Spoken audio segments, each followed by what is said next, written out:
There is yet another loop in C++ called a for loop. And it goes a little something like this. We type out the keyword for, and we throw a set of parentheses afterwards. No semicolon at the end of this line, but we drop down and put a code block that'll be encapsulated by an open and closed set of curly braces. Now you'll notice the same syntax was used for while loops, where you typed out the keyword while, put a set of parentheses, no semicolon, drop down, and made sure a code block was underneath. And we also use the same syntax for if statements, keyword if, parentheses, no semicolon, code block. Now the key difference between a for loop and a while loop or an if statement is what goes inside of these parentheses. If statements contain some sort of test value that went there. While loops contain, well, the same thing, some sort of test condition, say x is less than 5. And this test condition just had to return some sort of truth value of either true or false or a 1 or a 0. And if this test condition was true, then you were allowed to execute the code block of the while loop or the if statement the same way. Now, you'll remember with this while loop in particular here that, well, we had set up at one point a counter. We had initialized this variable x to equal 0, and we said that while x was less than 5, well, 0 is less than 5 for sure. That's true. We can enter into the code block. Then we were just going to see out maybe the value of x at the time being, well, it's 0. And then we incremented x so that x can go from 0 to 1. And then we just looped through. While 1 is less than 5, that's true. Print off 1. Increment 1 to 2. While 2 is less than 5, that's true. Print out 2. Increment to 3. 3 is less than 5. Print 3. We're on 4. 4 is less than 5. Print 4. We're on 5. And now 5 is no longer less than 5. 5 is equal to 5. This statement is now false. We skip the code block and then we drop down and start executing whatever code occurs next. Now, the for loop, the things that go inside of these parentheses, contain all the elements that we used here dealing with x. So you get 3 different statements that go inside of these parentheses, and each of the statements is separated by a semicolon. The first statement is you got to declare some sort of variable to exist and start using that variable to, well, count our way through the loop. And so here we'll create this integer I for iteration, because each time you go through the loop, that's one iteration.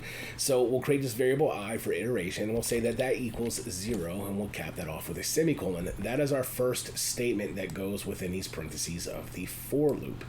The next statement is the test condition. Here, we'll use while I is less than 5, right? And then we cap that off with a semicolon. And the third statement is this part, the incrementer part. And so we'll say that we'll increment through I one by one. So we'll say I plus plus here. And now just the body of the loop is what we need to consider next. And so we'll see out to the screen whatever the value of I is at the time. And that contains all of these parts, but it's much shorter, you'll notice here. Here we've got 4 lines and the same thing that took up 1, 2, 3, 4, 5, 6 lines. So, it's shortened it down a little bit, made it a little bit easier to read. And, well, it works exactly the same. If we were to run this code, you would see 2 instances of counting from 0 through 4, and they work identically, so you'll see it when we run it. And so here we have 0, 1, 2, 3, 4, 0, 1, 2, 3, 4. The first 0 through 4 is our for loop. The last 0 through 4 is our while loop. And you see that they work identically. They're functionally identical. And so let's get rid of this while loop jazz, and let's make sure that we understand this for loop for what it is. And we'll hand trace it. And so the first time that this for loop is encountered, you're going to consider this initialization statement here. This integer I is going to equal to 0. Now I want to point out a couple of things about this. This integer I can only be used within this for loop. It can't be used outside of the for loop. So for instance, if we were to run this as is now, you'll see 0 through 4 prints out to the screen and everything works fine. But if we were to try to say use this integer I later on, we'll say that I equals 9 for whatever reason, and we try to run this, well, there's an error with this line. It says I was not declared in this scope. Now, we haven't discussed yet what scope is, but we will shortly. But for the time being, just know that when you create this variable inside of this for loop like this, you can only use that variable inside of this for loop. You can't use it outside. It doesn't count. And so, well, the other thing that I want to point out about this initialization here is that this is only considered the very first iteration that the loop runs. And so if we're reading through the code and this is the first time that we see this for loop, then, well, this is considered, this integer I equals 0 here, and this is assigned and created. And, well, then we go next to this test condition, I equals 0. 0 is less than 5. This is true, just like the while loop. If it's true, you're allowed to execute the body of the code. And so because 0 is less than 5 and that's true, then we execute the body. And, well, we see out 0 to the screen, or in other words, the value of I, which at the time being is 0. This body could be thousands of lines of code long. In our case, for brevity's sake, we're only going to have one line of code here, so we print off 0 to the screen, and once we're done executing the body of the loop, then we bounce back up top here to this incrementer statement, the final statement, and we increment I from 0 to 1. Now, on the second iteration, we ignore this. We ignore this initializer for the rest of the running of the loop. And so now we have 1 is less than 5, which is true. Print 1 to the screen, increment to 2. 2 is less than 5, 2 to the screen. And then we increment to 3. 3 is less than 5, print 3, increment to 4. 4 is less than 5, print 4. 4 goes to 5. 5 is no longer less than 5. It is equal to 5. So now we skip over the body of the loop and then start executing code that comes after. And so you see how this works, and you see how we get 0 through 4 printed out to the screen there by hand tracing the code. And so that is a for loop in a nutshell. Now I want to point out a couple of little extra tidbits of information about for loops. You don't have to increment, first of all. You can start, say, with I equals 5, and you can say that while I is greater than 0, then you can decrement through instead of incrementing through. And so now this will print off the integers 5 all the way down to 1 because, well, it's working backwards here. I originally equals 5. 5 is greater than 0, that's true, so we print 5 off to the screen, decrement to 4. 4 is greater than 0, that's true, print 4, decrement to 3. 3 is greater than 0, print 3, decrement to 2. 2 is greater than 0, print 2, decrement to 1. 1 is greater than 0, print 1, decrement to 0.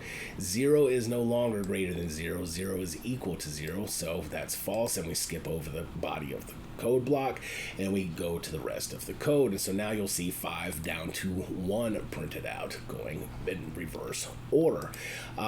You can also skip numbers or count however you would like. And so we can say while I is equal to 0, and then we can set our test condition to be something along the lines of while I is less than or equal to 100. You can use any sort of relational operator in here as long as it is valid and returns a truth value of 1 or 0. And then we can increment I instead of 1 by 1. We can say that this statement instead is going to be I plus equals 5. And so this will count by 5s now. And so now when we run this, we see 0, 5, 10, 15, 20, 25, and so forth, all the way up to 100, counting by 5s. And obviously you can do this with whatever integer you would like. We can just get all the even numbers, for instance, where we see it starts off at 2, 4, 6, 8, 10, 12, and so forth. And, well, that's how a for loop works in a nutshell. You can also do one more thing to make this a little bit more tricky. You can actually have more than one variable considered. For instance, we can create this integer x, and we'll say that x equals 0, and then we can put a comma in here, not a semicolon, and then we can also initialize, say, y equals 5. Now, we'll say that the test condition is going to be, in this case, while x is less than 5, And then, well, we can say this incrementer part back here. We can say increment x because x starts off at 0, and so we can say x plus plus, but then notice I'm going to put a comma here, and maybe we're going to decrement y, and so we can say y minus minus. And so you can use these for loops to work with two different variables, and you can increment or decrement them in two different ways. And so we can even do something as complex as this. We can see out to the screen, say that the value of x is, and then, well, print off whatever x is and drop down a line, and then we do the same thing for y. We can say that the value of y is, and then, well, print off the value of y, and then drop down maybe a couple of lines here just to separate our outputs. And now, when we run this, we get that x is 0, y is 5, x is 1, y is 4. You can see that x is incrementing, x is 2, x is 3, x is 4, and y is decrementing 5, 4, 3, 2, and 1, but at the same time. And so you can make this as simple or as complex as you would like, and you can do that with these commas here, working with several different variables and several different styles of incrementing or decrementing at the same time. Now, you'll notice here, one more thing I want to point out, is that we say this integer x equals 0, but there is no integer in front of this y. It's assumed that this thing is going to be an integer here. All right, and so that's it for loops. There's more to the story, but this is the basic use of a singular for loop. All right, see you in the next one.